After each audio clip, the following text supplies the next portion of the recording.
Sehingga potensi lokal ini juga membuat bagaimana masyarakat itu bisa diberdayakan dan juga bagaimana sumber alam yang ada di desa-desa ini dikembangkan bersama-sama.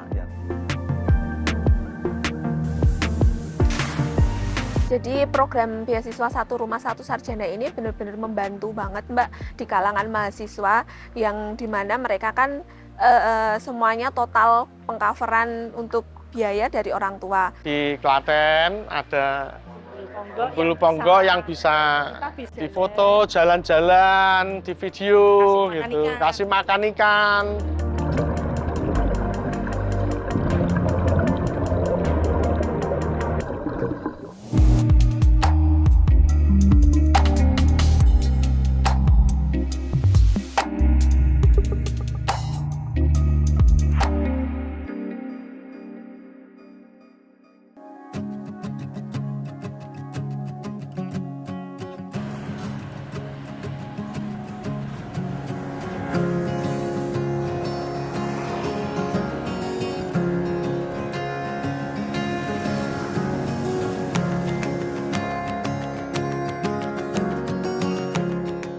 Jadi Ponggo ini secara geografis kami berada di dua kota besar, Jogja dan Solo.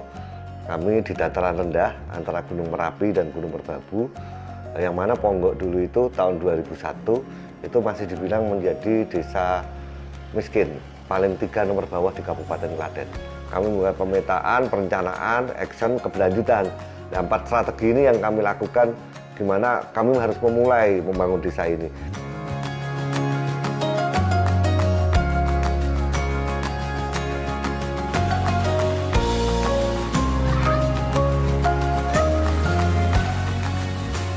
Kami memiliki sumber daya alam yang berlimpah, khususnya air. Yang mana air ini dulu cuma dibiarkan mengalir, paling digunakan untuk mencuci dan irigasi. Tapi dengan sumber daya air yang kita miliki ini, kami kembangkan menjadi destinasi wisata. Percepatan yang dilakukan di Ponggo ini, ataupun pariwisata yang berkembang sangat luar biasa ini, semua tidak lepas dari ilmu teknologi.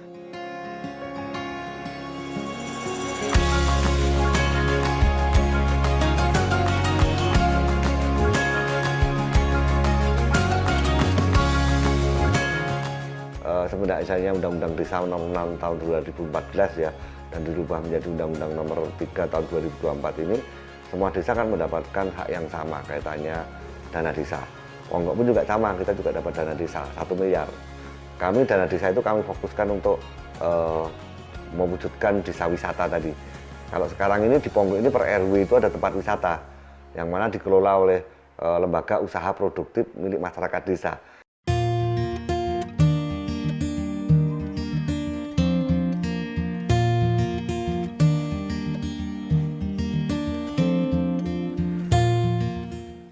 Laporan tahunan BUMDes itu kita mencapai 16,2 miliar dari 11 unit usaha. Itu kotor ya, jadi kalau untungan bersihnya sekitar 6 miliar lah ya. Yang mana 40%-nya itu harus disetorkan ke desa menjadi PAD desa. Lah, dari 40% yang disetorkan PAD desa inilah yang kita gunakan untuk satu program Satu Rumah Satu Mahasiswa, untuk BPJS Kesehatan Warga. Jadi klaim asuransinya BPJS itu dibayar oleh desa. Jadi memang PAD yang dari BUMDes itu kita kembalikan ke masyarakat dalam wujud benefit atau program-program unggulan tadi.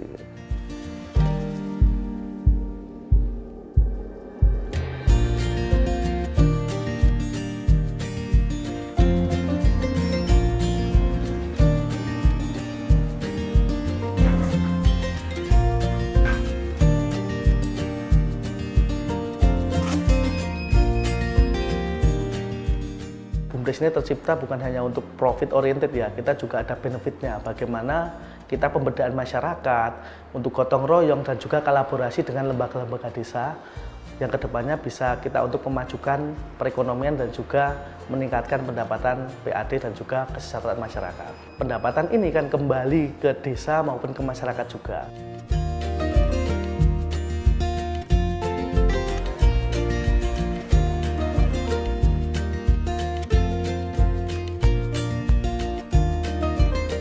Yang memberikan kontribusi paling besar yaitu Umbul Ponggo. Itu salah satu wisata unggulan kita yang mungkin di tempat lain masih belum bisa yang menyamai karena tagnya Bunaken Fun Klaten. Itu bisa sampai 3 sampai 4 miliar setelah pandemi. Sebelum pandemi itu bisa 8 miliar itu Pak, per tahun.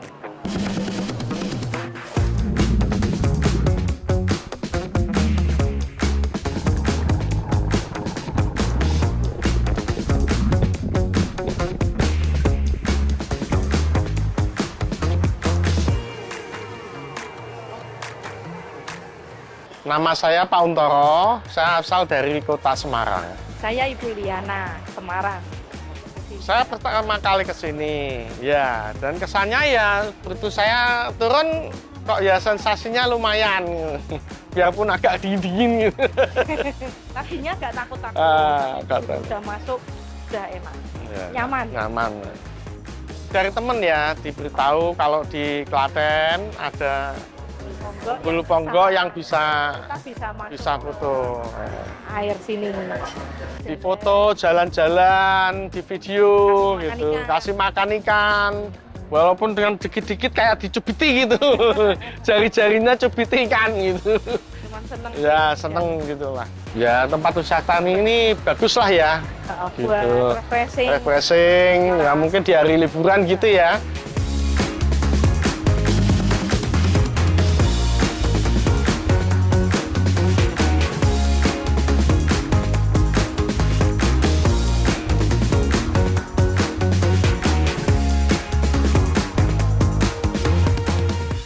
Perkenalkan, nama saya Ibu Listianingsih, Ketua UMKM Umbul Mesuki.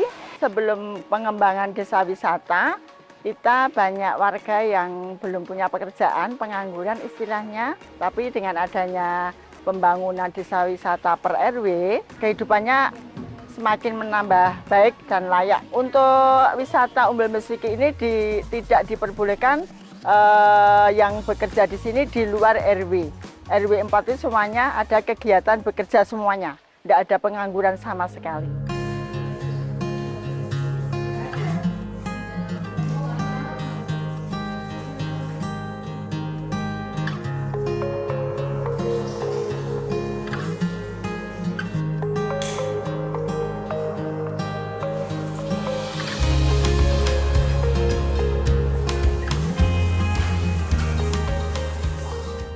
Jadi di desa kami itu selain banyak wisata, banyak daerah yang berpotensi wisata, juga banyak budidaya ikan nila. Ambil manfaat dari adanya ikan nila dan juga adanya banyak pariwisata untuk makanan khas Desa Ponggo. Setiap kita selesai produksi aneka olahan frozen duri itu pasti mengganggu karena kadang tukang sampah kan nggak langsung dibuang. Makanya duri itu saya bersihkan, saya presto, terus saya bawa ke lab.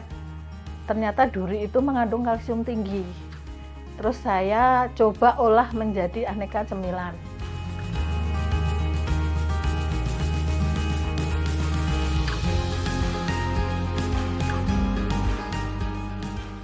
Snack duri itu snack dari olahan duri ikan. Jadi duri ikan itu sangat mengandung kalsium yang tinggi, Mbak. Jadi itu bukan hanya sekedar snack biasa, tapi snack kita itu mengandung ada kandungan plusnya. Jadi mengandung kalsium. Pembuatannya juga masih manual, Mbak. Harapan saya usaha saya tetap lancar sampai besok, mudah-mudahan tambah maju, bisa pakai alat-alat lagi yang bisa mendukung lebih banyak.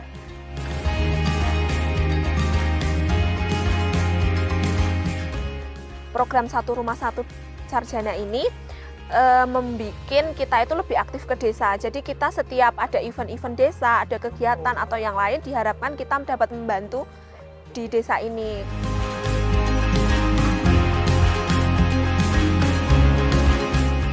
Ilmu dari kampus bisa saya tularkan kepada pengelola wisata yang ada di sini ataupun pelaku-pelaku wisata yang ada di Ponggo ini.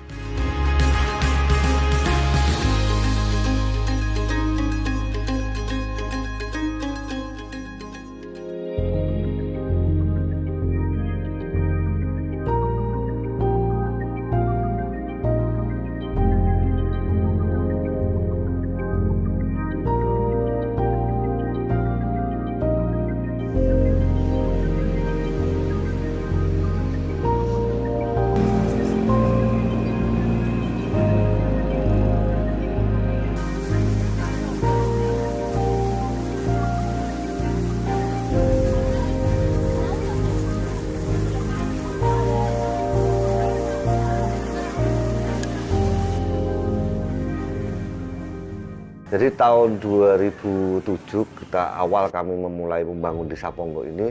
Waktu itu kami itu kesulitan untuk mencari SDM yang handal di Ponggok ini. Karena yang kuliah itu cuma 4 orang waktu itu. Ini yang menjadi tantangan bagi kami, yang mana itu masalah kami rubah menjadi suatu potensi di kemudian hari. Sehingga 2016 saya ada program satu rumah satu mahasiswa. Yang mana mahasiswa di Ponggok ini entah yang kaya entah yang miskin kami beri beasiswa. Kalau yang IP-nya di bawah 3 itu 300.000, yang IP-nya di atas 3 itu 500.000. Sebagai pendorong mereka biar mau kuliah waktu itu.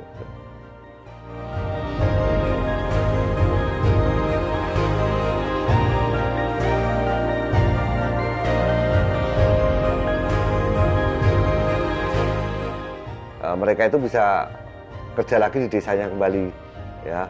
Sebenarnya kami tidak juga mematok mereka harus kerja di desa, tapi kebanyakan rata-rata teman-teman ini memang kembali lagi ke desa. Memang kami butuh SDM yang unggul, ya, yang saat ini mengelola jadi direktur BUMDes, perangkat desa. Ini adalah dari program satu rumah satu mahasiswa tersebut.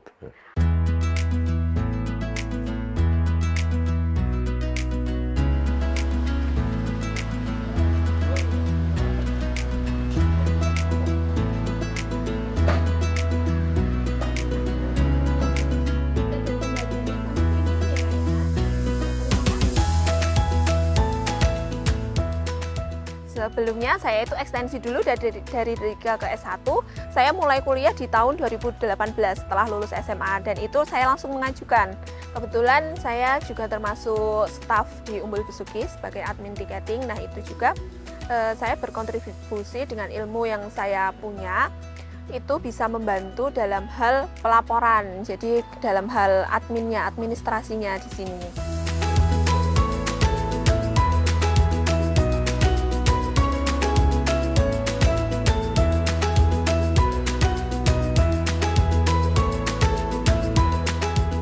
Jadi program beasiswa satu rumah satu sarjana ini benar-benar membantu banget Mbak di kalangan mahasiswa, yang dimana mereka kan semuanya total pengcoveran untuk biaya dari orang tua. Apalagi untuk anak-anak yang mungkin mereka kuliahnya jauh dari Ponggok ini, jauh dari Klaten misal di Surabaya atau di luar kota yang lain kayak gitu, pasti membantu banget sih.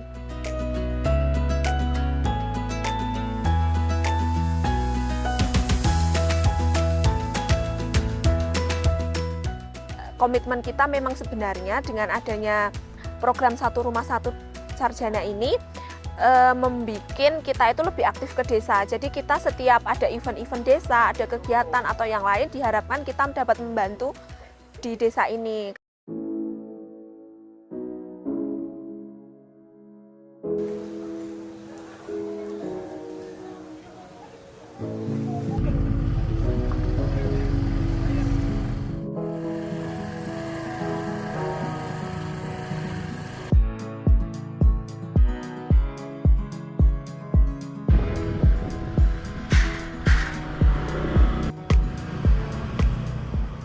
Perkenalkan, nama saya Bagus Dwi Tirta Raja, umur 20 tahun. Kesibukan saya sebagai mahasiswa di Stipram Yogyakarta. Awalnya saya berkuliah di Stipram Yogyakarta ini dengan alasan ingin mencetak generasi desa Ponggok yang berprestasi, yang mampu mengelola potensi desa. Jadi yang mana saya ngambil di Stipram ini jurusan pariwisata, karena Desa Ponggok belum punya satu sarjana pariwisata.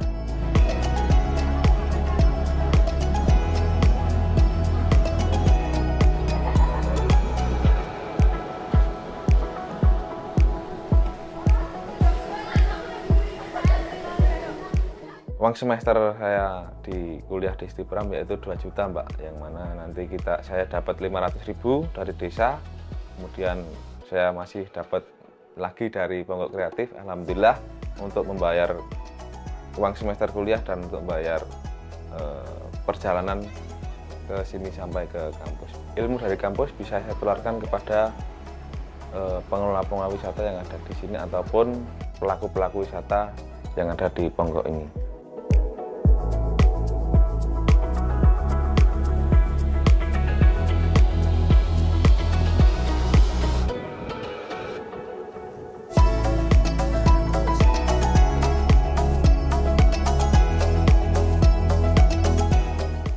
Untuk pertama kali saya mengelola TikTok dan Instagram Simbok Tukinil, yang mana Pak Kades melihat dan melihat potensi saya, Mbak. Akhirnya saya dipanggil, kemudian saya ditawarin untuk masuk ke Pongkrea dan bisa mengambil konten-konten untuk memasarkan pariwisata yang ada di Desa Pongkok ini.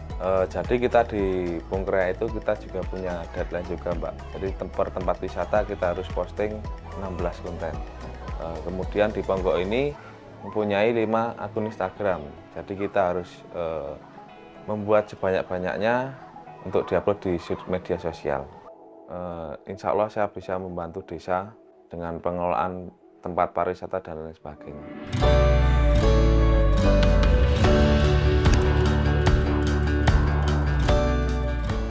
Menurut BPS ya, itu sebetulnya tenaga kerja terbanyak di desa itu tenaga kerja muda sebetulnya. Jadi umur 15 sampai umur 30 tahun, kemudian 31 sampai umur 49.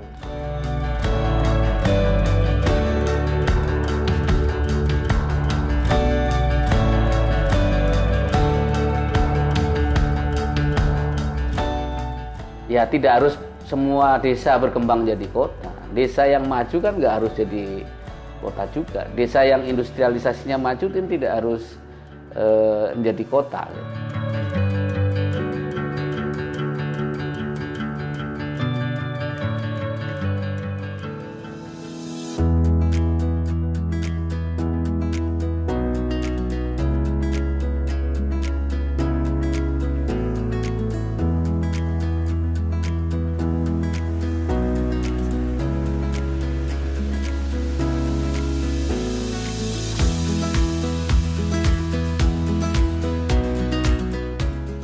Kebijakan dari pemerintah bagaimana untuk mengembangkan dari kepala desa, tentunya ini kan sasarannya di potensi lokal, sehingga potensi lokal ini juga membuat bagaimana masyarakat itu bisa diberdayakan dan juga bagaimana sumber alam yang ada di desa-desa ini dikembangkan bersama-sama. Ya tentunya tak terlepas dengan pemerintah desanya, dengan BUMDesnya, dengan Pokdarusnya, yang ini bareng-bareng kolaborasi dengan masyarakat, tokoh masyarakat setempat, sehingga bisa memberdayakan masyarakat yang lebih untuk pengembangan ekonomi kreatifnya.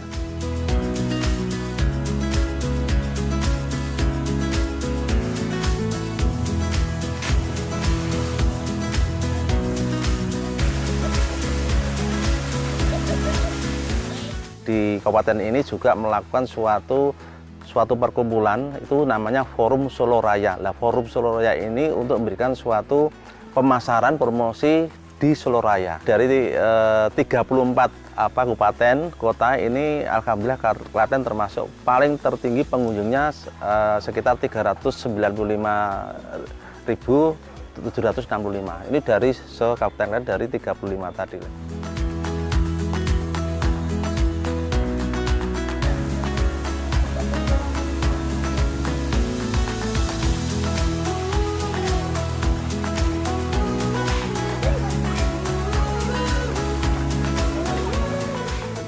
Bapak Menteri Desa dan PDT ya, Pak Yandri, ini sudah mencanangkan ada 4 prioritas ya. Yang pertama swasembada pangan ya. Kemudian yang kedua swasembada energi.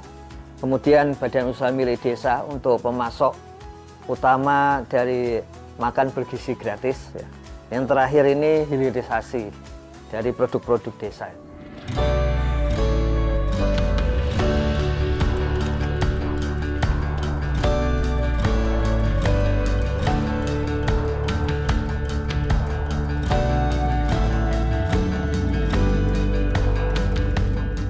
Menurut BPS ya, itu sebetulnya tenaga kerja terbanyak di desa itu tenaga kerja muda sebetulnya. Jadi umur 15 sampai umur 30 tahun, kemudian 31 sampai umur 49. Dan yang sekarang itu yang kedua, itu sekarang ada kebutuhan tenaga kerja yang tinggi. Sebetulnya kalau desa wisata yang sekarang sedang dikuatkan, Mbak, itu adalah yang berbasis lingkungan. Sehingga di sini lingkungan desa tetap asri, sekaligus bisa mendapatkan tambahan ekonomi ya bagi warga desa melalui wisata gitu.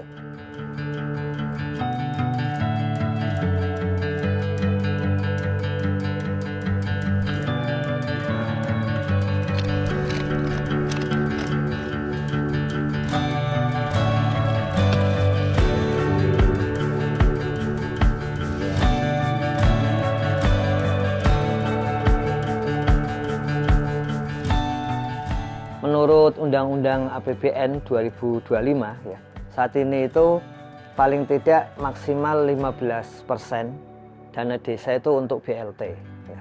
Kemudian sebetulnya ada minimal 20% dana desa itu untuk ketahanan pangan dan hewani gitu.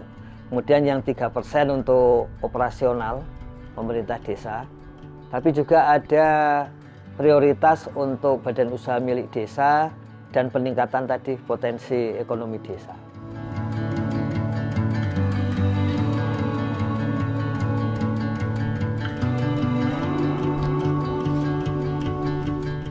Kemiskinan di pedesaan itu kira-kira kan tahun 2014 itu masih 14%.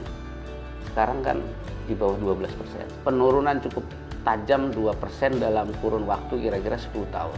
Faktanya memang perbaikan infrastruktur desa, fasilitas-fasilitas desa di indeks desa membangun itu yang digunakan sebagai mengukur indeks itu memang berkorelasi positif dengan kemiskinan.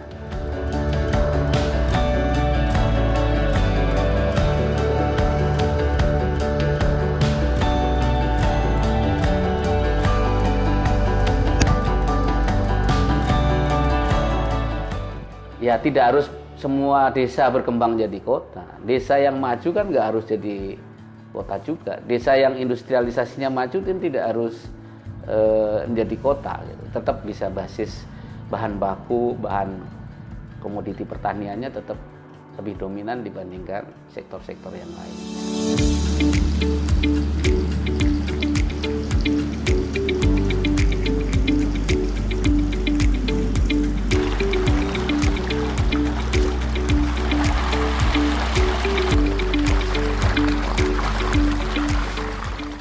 Kuncinya satu, anak muda ini kan sekarang nggak mau ya sektor pertanian karena nggak menarik. Tadi ya kalau pemerintah memperhatikan betul, berikan insentif besar di sektor pedesaan pangan, nanti komoditi-komoditi itu menarik buat anak muda pasti mau bertani. Ya satu. Tapi mereka ya karena anak-anak muda ini menarik akan jadi misalnya dikembangkan dengan digitalisasi. Ya itu senang mereka karena itu memang sektor-sektor yang menggembirakan buat mereka. Tapi untuk sektor-sektor yang basisnya nggak punya potensi seperti itu kan tetap desa itu punya potensi pangan tadi. Kaitannya dengan bagaimana mendorong tadi ya swasembada pangan, swasembada energi, tapi anak muda juga terlibat.